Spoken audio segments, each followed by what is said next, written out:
Today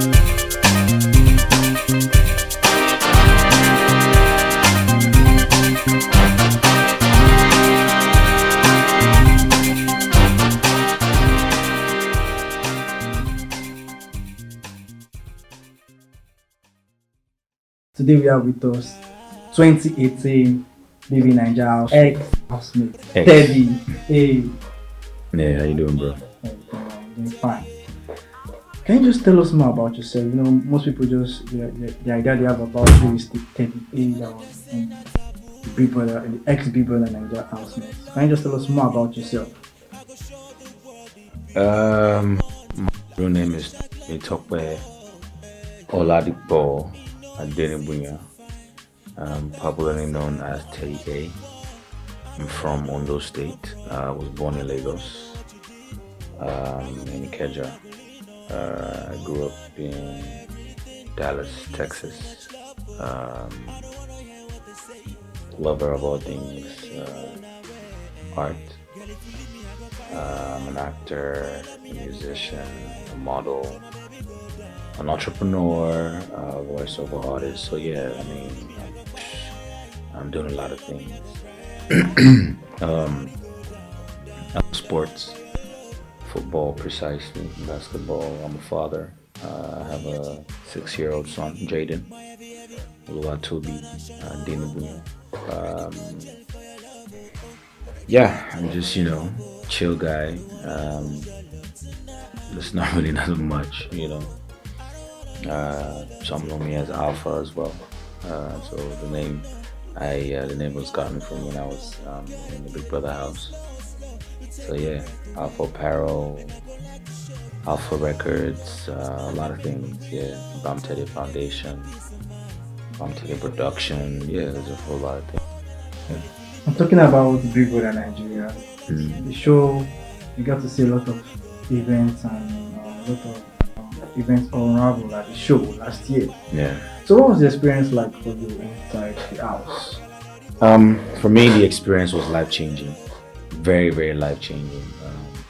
A lot of what I do today, what I'm into today, is as a result of my participation in the Big Brother Naija reality TV show. It opened a lot of doors for me. So before the house, I was primarily a musician. I didn't do anything else. I was not business savvy.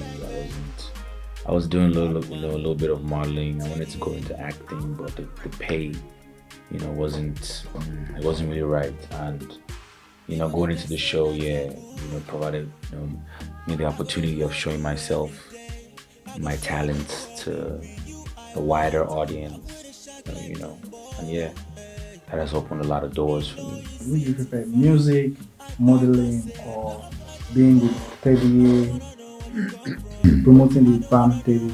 Which do you prefer out of those three? I wouldn't really say I prefer anyone. But music is my first love. I haven't put out songs lately. The last song I put out was Balance featuring Ian Bisola after I dropped my first single when I came out down. But yeah, I'm into movies, modeling, so fashion basically, and then showbiz. So I'm a TV host as well. I wouldn't say I really love one more than the other, but music is my first love. I'm always in the studio in my house. That doesn't still mean that when I have time to go on set for a movie or come on set for an interview or work on new fabrics for my fashion line, I still won't have time for it. So I'm all up for any and everything that has to do with creativity, basically. So yeah, and of course the Bam Teddy brand is a different brand its own as well. So yeah. Talking about this Bam Teddy brand, viewers that watched the last Big Brother Naija, that was 2018, they expected that, or they hoped to see Bam and Bam and Teddy walking down the aisle, getting married. But so far so good, they've not really seen so much of that. What rather they've seen like you kind of distance yourself away from.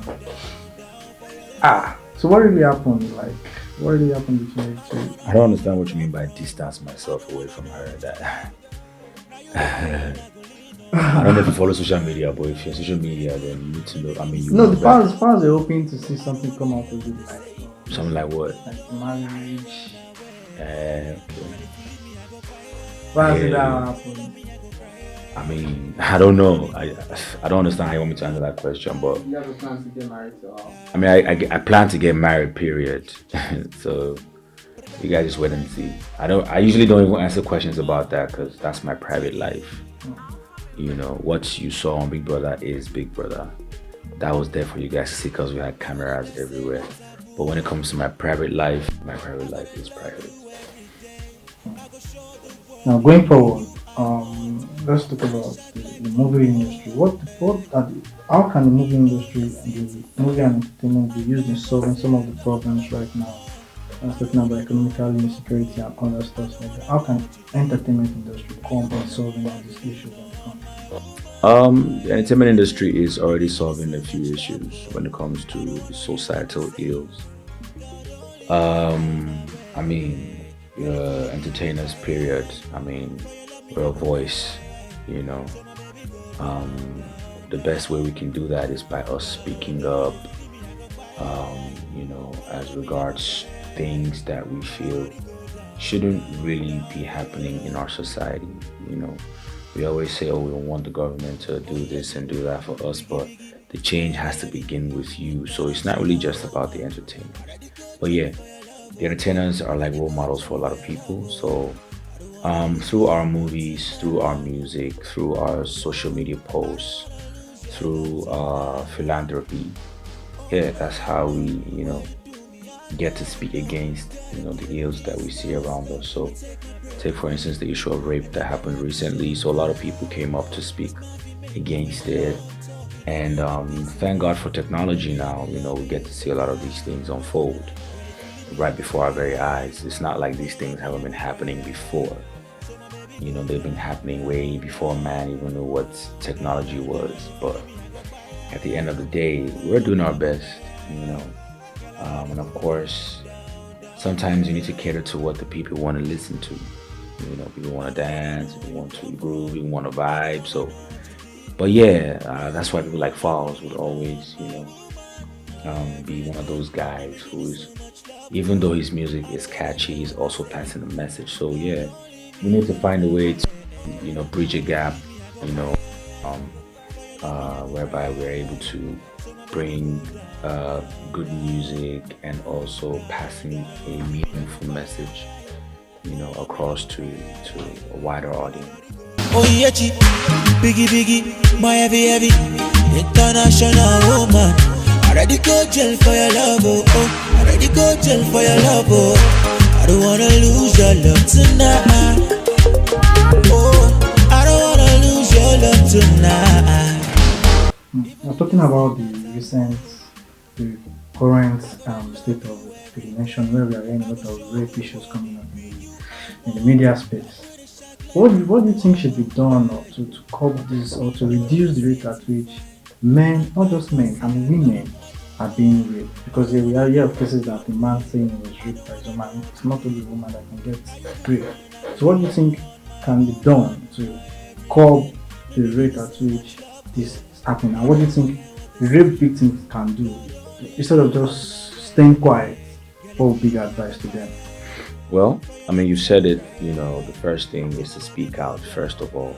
I think educating both men and women about, what the term rape is, first of all, should be like part of our, what we teach our kids at schools. And say, hey, if she says no, let her know be no. Don't force yourself on her. Don't. If she says she doesn't like what you're doing, stop. I mean, I feel like being a human being, you need to have that humane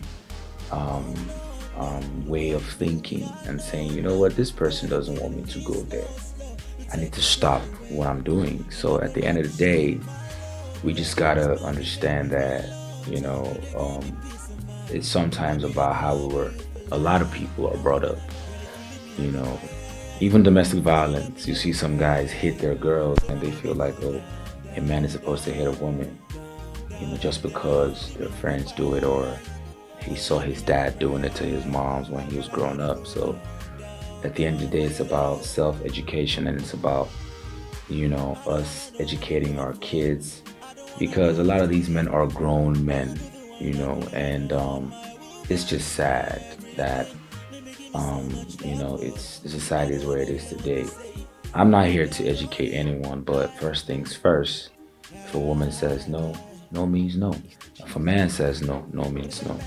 So the issues of child molestation, rape, domestic violence, it's really deep, way deeper than people even understand. So at the end of the day, it's really about educating people and letting them understand that, these things. I mean, it's barbaric at the end of the day. A woman says no, and you feel you need to force yourself on her.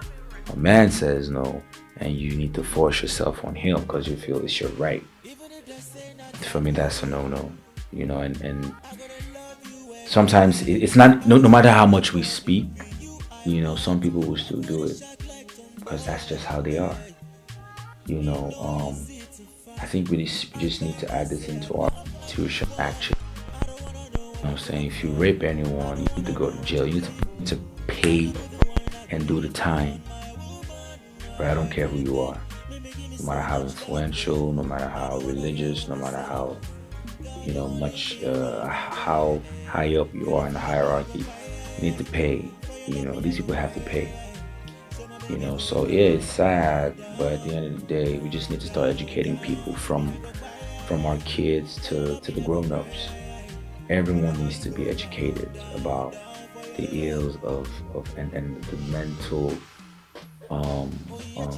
damage that these things cause, at the long run. So for the rape victims, they need to speak up. It's because I know a few people, who have had these issues of rape, and it took them years before they were able to actually come out and speak up. It's not easy just to speak up, because you go to some place and they say, she says, she was raped, and the guys go, why did you go there in the first place? Like, come on. A woman should be able to freely say, hey, I want to go see my friend, and not feel like, he's gonna make a move, and if she says no, he might want to hit her or rape her. You know what I'm saying? So it's just education first of all. Educate people, men, women, kids. Educate them, let them grow with the mentality that this is a no-no, it's wrong. It's not. You're not entitled to having any sort of sexual, how do I say it? Any sort of sexual privilege over anyone unless they want it. So yeah. You're into music, you make music. Yes. I've seen the results that the Nigerian music industry is getting on the world and global stage. Do you think the Nigerian music industry has gotten to its perfect spot, or there's still more? Personally, I wouldn't say it's perfect yet, but I can definitely tell you that we're getting there, and if we continue at this rate, we will definitely get there, right? Even when Fela was still alive, Baba was killing it in Europe. His music was gaining grounds back in the 70s. Let's not even talk about now, where we have over 3, 4, 5, 6, 7 Afrobeat artists that are well known outside of Nigeria. And they're breaking boundaries, connecting dots everywhere. So I wouldn't say it's perfect, but I definitely can say that we will get there, and we're getting there. I can keep mentioning names from here till tomorrow. We know them, and they will continue to break grounds. More artists are, gonna continue to, cross over and make us proud. So hopefully I get to be one of those people as well. What would you think can be done in regards to copyright issue and the piracy of music that's really crippling the industry? What do you think can be done to solve that problem? Well, I think first of Because all, it affects you too. yeah, I think first of all, a structure needs to be put in place first and foremost.